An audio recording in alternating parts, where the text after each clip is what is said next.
बातमी रत्नागिरीमधून आहे। काजळी नदी आज सध्या दुथडी भरून वाहते। रत्नागिरी जिल्ह्यामध्ये मुसळधार पावसाने हजेरी लावलेली आहे। रत्नागिरी जिल्ह्याला आज मुसळधार पावसाचा इशारा देण्यात आलाय। जिल्ह्यातील सर्वच नद्या दुथडी भरून वाहत आहेत आणि पावसामुळे नद्यांच्या पाणी पातळीत मोठी वाढ झाली आहे। आणि थेट रत्नागिरीच्या समुद्र किनाऱ्यावरून आमचे प्रतिनिधी मनोज लेले आपल्यासोबत जोडले गेलेले आहेत। सध्या मनोज, रत्नागिरीमध्ये धुवाधार पाऊस बरसतोय, सर्वच नद्या दुथडी भरून वाहत आहेत। सध्याची काय स्थिती आहे? पाऊस थांबलाय की सुरू आहे?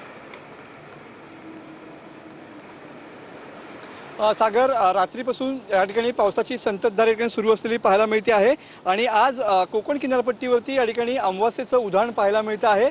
पूर्ण किनारपट्टी भागात सध्या अजस्र लाटांचं तांडव या ठिकाणी पाहायला मिळतं आहे।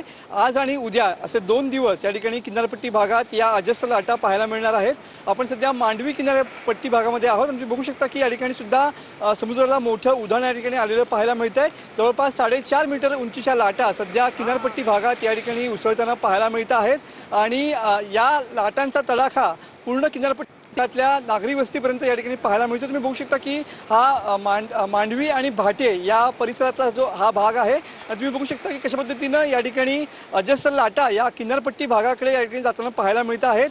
अत्यंत असं कोकणातलं पावसाळ्यामधलं हे रूप आपल्याला या ठिकाणी पाहायला मिळते। मोठ्या लाटा ज्या आहेत त्या उसळताना पाहायला मिळत आहेत आणि आज दिवसभर अशाच पद्धतीनं समुद्र खवळलेला राहील। त्यामुळे समुद्र किनारपट्टी भागातल्या लोकांनी या ठिकाणी सतर्क राहावं असं आवाहन या ठिकाणी करण्यात आलेलं पाहायला मिळतंय।